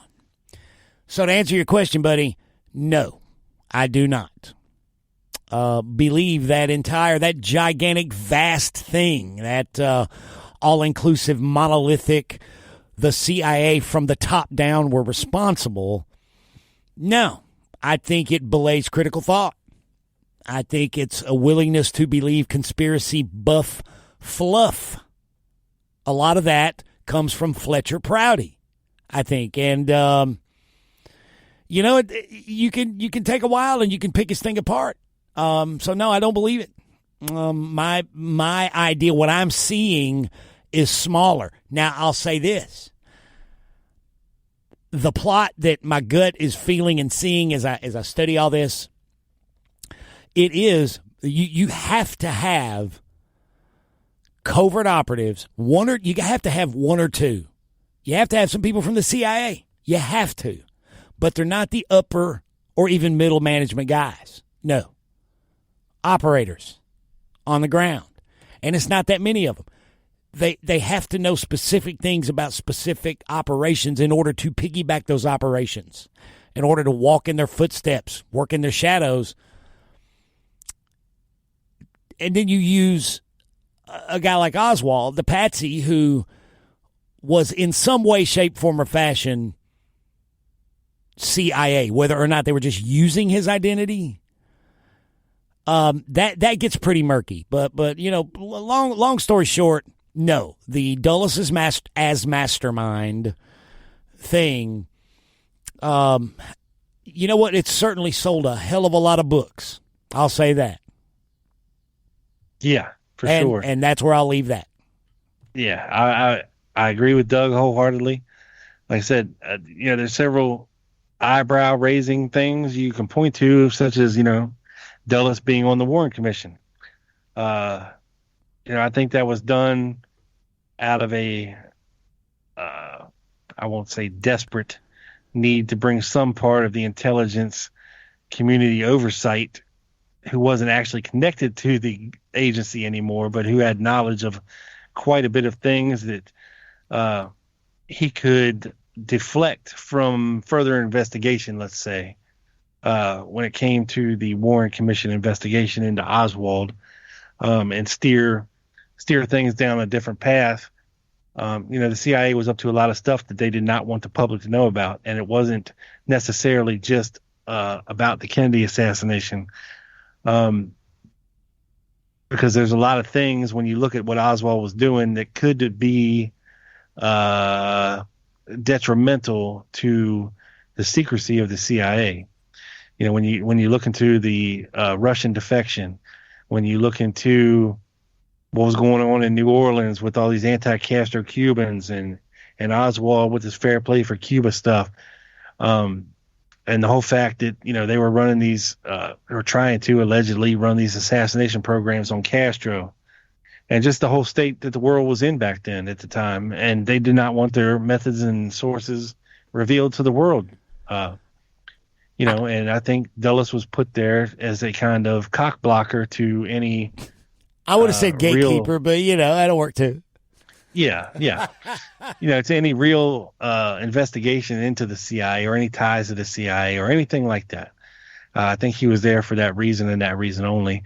And, as a former head of the CIA who had just retired or been retired by John F. Kennedy, actually, he was perfect for the role. He knew everything that was going on in the CIA at the time. And he'd been there since its inception. So he was the perfect man for the job. By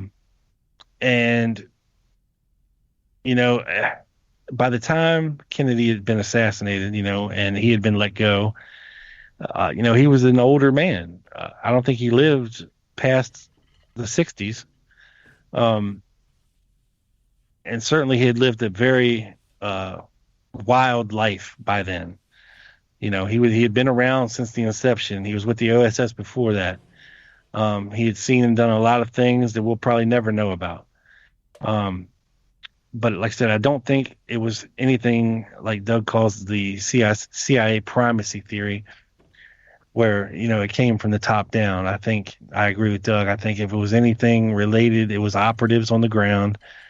And I think, if it was the directives from the top down, they would have done a better job of setting Lee Harvey Oswald up, at least outside the United States. Mexico City was a clusterfuck. And if the CIA really wanted to set up Oswald for this, they could have done a way better job. It would have been a way better job, yeah. They could have provided photos of him going in the embassy and out the embassy. They could have him on wiretaps. We could hear his voice. We could see him down there, but we have none of that. I think the whole Mexico City thing, to me, it's pretty clear that what happened there was a CIA operation got co-opted. And that's always been my whole thing. I mean, and that's a point I've always made. Do you really think that David Atlee Phillips, the CIA station chief in Mexico City, is going to allow this, whether it's Oswald or a fake Oswald, knowingly allow that operation to murder the president to be run through his shop in Mexico City? You're basically letting the plotters, even if it's you're tracking mud through your own house. These muddy footprints lead right to your house and right through your living room.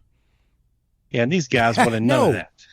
Yeah, no, and whoever did that, whoever set Oswald up, did so in a way that's going to ensure that immediately when Langley hears that 24-year-old Lee Harvey Oswald of Dallas has been arrested for it, they're going to go, oh, shit, it's time to cover our ass.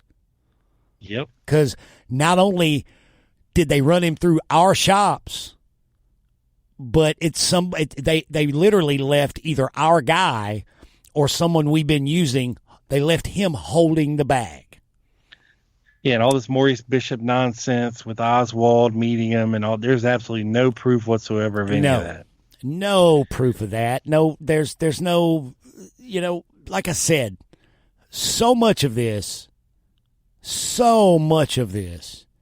has metastasized from a letter written to Jim Garrison by an ex-Air Force colonel. It was in the letter, and suddenly it's true. But right, those who want to believe that, those who have books to sell, they just assume it is, push it as true, and then add to it things that are just absolutely not corroboratable, if that's a word. I don't know if that's a word.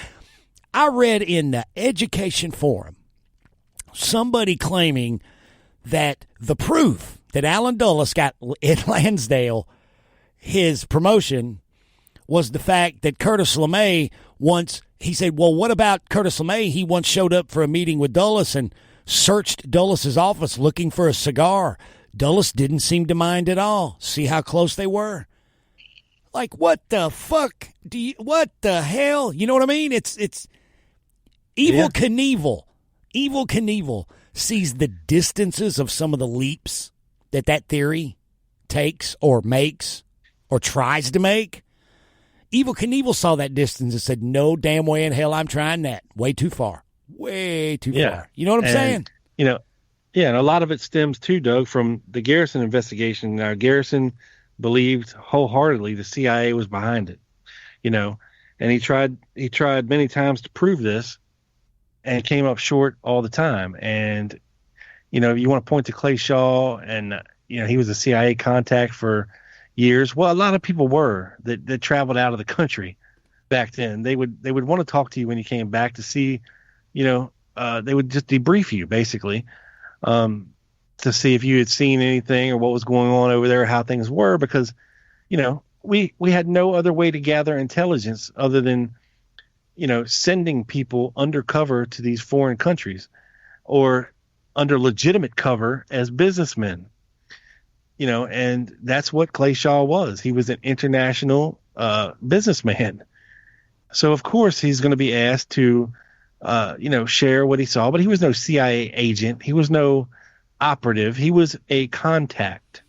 Contact. Yeah. And Jim Garrison had no other proof that the CIA was involved, as much as that's what he believed. And he tried desperately to do that and couldn't. And people want to point the fingers of blame, that he was sidetracked and derailed, trying to get to his ultimate proof of the theory. And there's people out there that love Garrison so much they overlook the fact that he really didn't have jack shit. So I think he had a hell of a lot more than that, but he put what he did have aside and went, but I'm going to look at this over here. I think he had a lot of good information. I think he had a lot of good leads, but, I think he might have pursued the wrong stuff. You got what you got. I mean, you didn't in get the end, what you needed, but you had some good stuff, but not what he wanted. Right. And he didn't pursue those other avenues very well.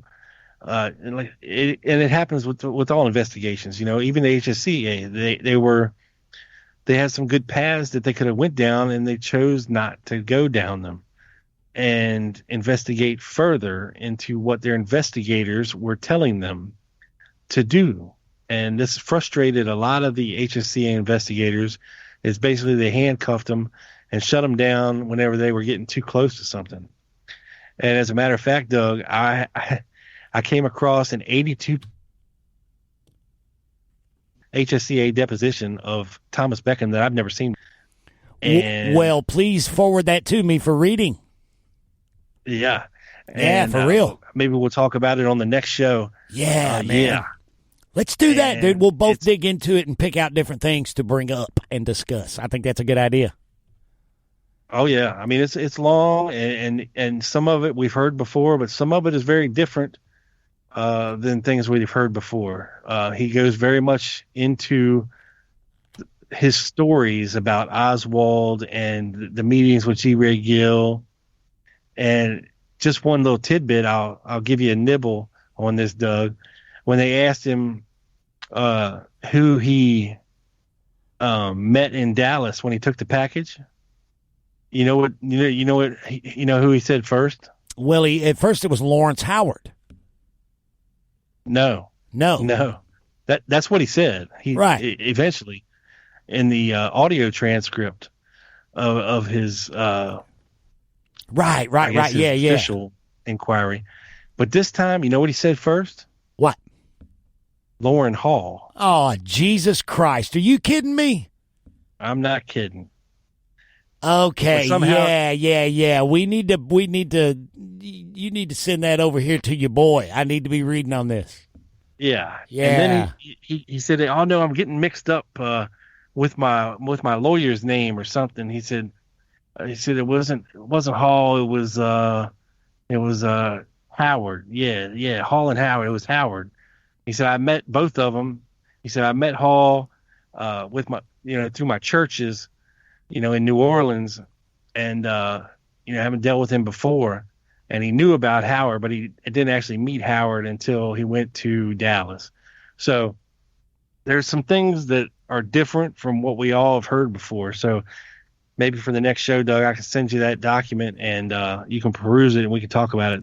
Yeah, man, let's do it, dude. See, man, it always comes back to Lauren Hall, dude. I mean, even like when I was looking into Tilt and stuff like that, that operation or that HSCA deposition he gave, talking about the meeting, talking about Tilt that had Rosselli and Giancana and Traficante and John Martino and him. That's kind of huge in my opinion. But we'll get into that too, man. Yeah, so thank you. Even though you have a fake name, Mike Oxlong, thank you for the good question. All right, next up. I just got that. You just got that? It's been a long day. Oh. This next one comes from somebody who is determined to derail me from saying their name, but I will attempt it. This next email comes from Liberty Lobbyist. There, I said it. Fuck you. Whoever sent this email can go suck my ass. Now I'm gonna confess something. Like a month ago, dude, I found that episode of the Low Government Podcast, and I spent some time trying to isolate a soundbite of you saying that to surprise you with, but I just haven't been able to do it yet. Oh, that's a classic. Those are good times. Liberty Lobbity. Oh, what about your last Low Government episode? You said committee.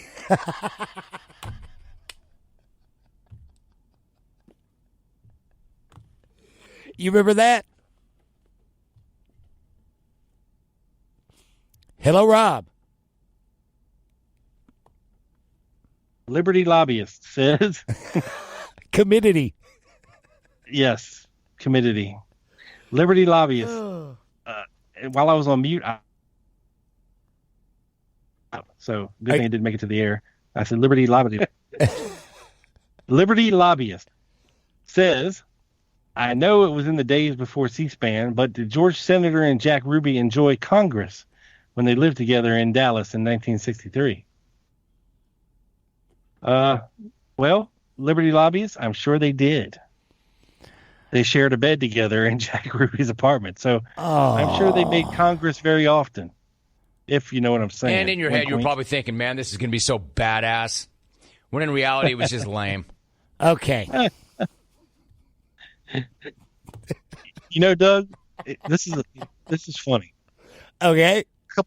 A couple years ago, and I still have it, but I started writing a fictional novel based on the Kennedy assassination, a historical fiction novel, if you will, about the narrative that I believe makes the most sense according to what I think happened those 3 days from the time, the morning of February 22nd until Oswald is dead.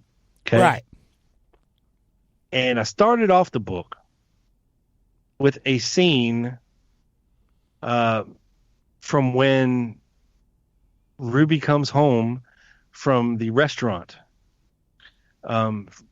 where he was alleged to, the waitress said, she thinks that he was meeting Oswald there. I can't remember the name of the restaurant, but it was a Jack Ruby, Lee Oswald sighting. But the man she described fit Larry Crafard, actually. So, and we know now through Warren Commission testimony that Larry Crafard admitted that he had went to whatever restaurant this was very late at night on the evening of the 21st. So the book starts off with Jack Ruby meeting Larry Crafard in this restaurant, and they're discussing some things. And then Jack Ruby goes home, and he is greeted at the door by his faithful dogs. And he goes into the bedroom and hops in bed and kind of nudges George Senator over to the side and tells him to roll over, and that he's just so alive with excitement he's got to share it with George, right? So that just made me think of that. I don't know why, but it was a book I never finished. I got one chapter in, maybe 2 chapters in, and never finished it. But Someday we'll visit that on the show. You know what, man? Ironically enough, dude, in 2015, one night I sat down and wrote the first scene of a screenplay about the Kennedy assassination. Like what I thought might happen. And I formatted it like a screenplay. And it was, it starts out with two CIA guys meeting in a bar in Little Havana in Miami in January of 63. And never got any further. I wrote the first scene, saved the file, and I don't know, just like 2 weeks ago, I found it in my wife's old laptop. I ran across it again. Like, holy shit, look at that. And rewrote a little bit at the end of it. But I still haven't gotten any further. That's wild. I love it. Dude, I need to send you that. Yeah, I need to dig up this book I started. It's fucking crazy. All right, the next email we got is from QJ Scorzani. Oh, he's back. Yeah, he says, just thinking, because we talked about it on the last episode with Miss Caroline. He says, that Marina Oswald, she could climb my grassy knoll anytime. Hubba, hubba, baby. Spend a lot of time alone, do you there, QJ? Yeah, obviously. Now, does he mean 1963 Marina or 2021 Marina?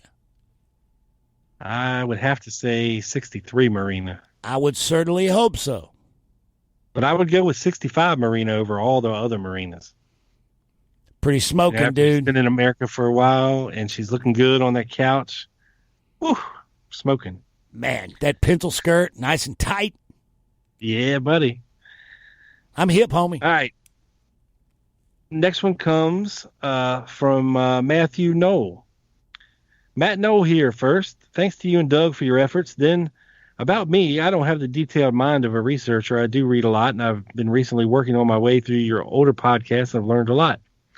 I don't ever remember reading, listening to anything about who could have planted the Oswald rifle or when. Any ideas? Well, as a matter of fact, Matt, the book that I was just talking about actually doesn't open up in that scene in the restaurant. It opens up before the scene in the restaurant. And I have Larry Crafard climbing up the side of the school book depository on the fire escape, getting to the 6th floor, Jimmy in the window open with a crowbar, and going into the quote-unquote sniper's nest there in the corner and planting the shells on the floor and the bag and the rifle where it was found. And if you look at the old pictures, you can actually see a crowbar left on the windowsill there beside the sniper's window. And I posited that Crafard was a little sloppy and might have left the crowbar there and then made his exit and then went to meet Jack Ruby at the restaurant. And he did it all under the cover of darkness at 12 or 1 o'clock at night.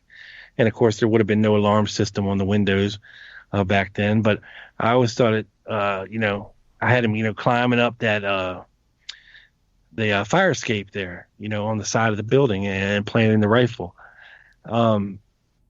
So that's certainly a possibility,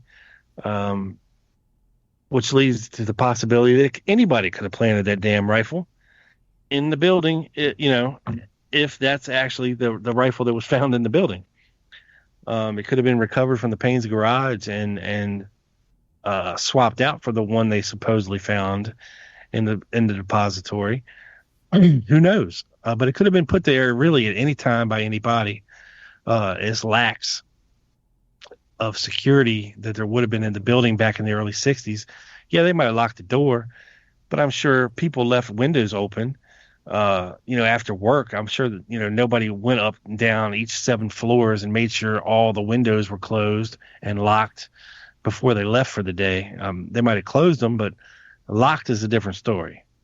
And we're talking about old wooden framed windows now. So it wouldn't, even if they were locked, it wouldn't be too hard to shimmy and jimmy one of these things open. So, in my opinion, it could have been anybody. Yeah. Doug? Dude, honestly, I don't think I've ever contemplated that. Man, I'm sorry, there, dear listener. I don't really have an answer for you. I'm like Rob. It could have been any number of people. Could have been the guys. If we did have a shooter in there, firing from the school book depository, at least one, then it could have been the like you got the shooter team in Oliver Stone's JFK who were on the other side of the floor. Could have been those guys, if there was a shooter team in there. But it could have been a lot of people. Could have been anybody. Yeah, I mean, because that morning of the 22nd, they were working in there on the 6th floor, replacing the floors. They were laying new plywood down on the floors. They'd already done so on the 5th floor and were upstairs doing it on the 6th floor.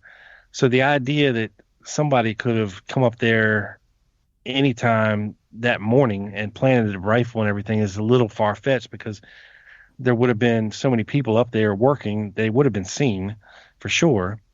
And, everybody likes to say, well, hey, built a sniper's nest with a wall kind of around there. But, if you're replacing the floor of a warehouse building, and everybody's seen the pictures of stacks of books everywhere, in no form or fashion, really.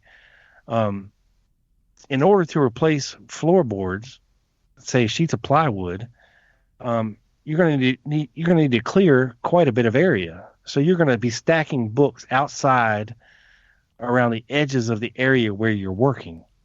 So they're not in your way, which to me makes a lot more sense than, Oswald had constructed this sniper's nest. Yeah, man, it's just like laying carpet. I mean, you can't lay carpet in a room until you move the shit out of the way. Right. Once they got up to the corner there, they would have moved the boxes out of the corner onto the newly laid plywood so they could bust up the plywood around the edges and lay it down, and then they'd have a whole new floor. And then they can move all the boxes back to where they're supposed to go when they're done. Yep. That makes more sense to me than the whole sniper's nest theory, but that's just me. And our last email, Doug, comes from a new listener, Billy Harmon. Okay? Welcome aboard, Mr. Billy. Yeah. Rob and Doug. Hi, guys. Stumbled on your 3 podcasts and have spent a couple days listening to various episodes. I have been a casual JFK truth seeker for the better part of 30 years. Your research and investigation have so far been solid and accurate. I'm taking notes, he says. There is so much information out there and so many paths to go down that it's sometimes overwhelming. I'm focusing more on the why and how aspects of the murder. Look forward to diving into more Lone Gunman, more Quick Hits, and more Dallas Action podcasts. Thanks to you both for putting out accessible and informative and entertaining content. Happy hunting. Billy, he's from Tennessee. Hey, what's up, homie? Alcoa, you know where that is? I do, as a matter of fact. Wait a minute. That's where Billy hails from. Is that I think that's in East Tennessee. Maybe. I don't know. I'd have to look it up. I have definitely heard of it. Billy looks like his picture is attached to the email. And if you've ever seen the show Moonshiners. Yeah. Well, old Billy looks like he can make some hell of a moonshine. Let me tell you. Yeah, it must be East Tennessee. That's okay. I was just out, but I don't know that it is. I should probably look that up. Maybe I should look that up. And that's not a bad thing, Billy. That's a compliment. And if you do, hit your boys up. We'll give you our address. You can send over some. Oh man, I never touched the stuff, dude. Send me a Bible. Yeah, that'd be better. Well, you could dump it in your Mustang, use it as racing fuel. There you go. That's an idea. Yeah. Hell yeah. All right, any one of the Mustangs. There you go. There you go. Dude, well, that is it for the mailbag. Thank you, Mr. Billy. So, yeah, if folks, if you out there would have any questions or comments for the show, and you would like me to read and you would like me and Doug to discuss your emails on the show, please send them to quickhitsjfk@gmail.com, and we will do so. Keep them coming. We love them. The fake ones, the real ones, keep them coming. We love them. We do. It's a lot of fun to read these comments because these emails, because a lot of the people that they get it. They're in our little private joke. You know what I'm saying? That's right. Yeah, that we like, and the joke is we like to have fun. It's not a. Yes, it's a stiff atmosphere, but no, it's not. You know what I'm saying? Rob's always stiff. It's a serious subject, but I'm stiff right now, as a matter of fact. See? Yeah, my computer's tilting backwards at a slight horrible angle, but oh, it's okay. My goodness. Oh, my goodness, Rob's had a blue chew. You guys look out. Well, all right, Rob. Damn, dude, what a fun show that was, huh? Always is. Always is, dude. You about ready to sign off and go get some dinner? Hell yeah. Your boy is hangry. Getting hangry over here. Hangry. All right. Well, now, guys, comes the closing segment. I'll begin, Rob. You ready? Go ahead, sir. All right, guys. Oh, there's the music. Don't forget, y'all, that you can find my show, The Dallas Action, presented by Wall Street Window, everywhere you find quality podcasts, informed and detailed historical study and analysis of the JFK assassination, like this show, Quick Hits, another fine show from Drop D Podcast Productions. Rob? That's right, and you can find my show, The Lone Gunman Podcast, just about everywhere and anywhere. And if you are listening on YouTube, do your boy a favor and subscribe to the damn channel. I would like to hit 1,000. That'd be great, so I can monetize the channel. You can also follow along on Twitter at The Lone Gunman 7, or on Facebook. There is a page. Just search for The Lone Gunman Podcast. You'll find it. And stay abreast of all the fantabulous episodes and everything that we drop here from Drop D Podcast Productions. Boom. And Loose Moose Productions and Neapolis Media Group and et cetera, and all that. You can even listen on Spotify and Amazon. So check it out. What the hell's wrong with you if you're not? Is that it, Doug? That's it. Except for, right. You got to take us out, dude. Oh, yeah. Okay. Oh, yeah. Rob forgot the thing. All right, guys, here we go. You ready? Yeah. You ready? Okay. So, for Doug Campbell, this is Rob Clark saying tune in again next time when, after being asked to describe his favorite, most fulfilling part of mentoring young men in the Civil Air Patrol, we'll hear assassination suspect David Ferry say, well, in a word, ass. What? Come on. Really? Ass? I keep telling these idiots this is not the fucking Big Dick and Delmar morning drive time comedy hour. This is what we've Oh my God. We are out. Peace.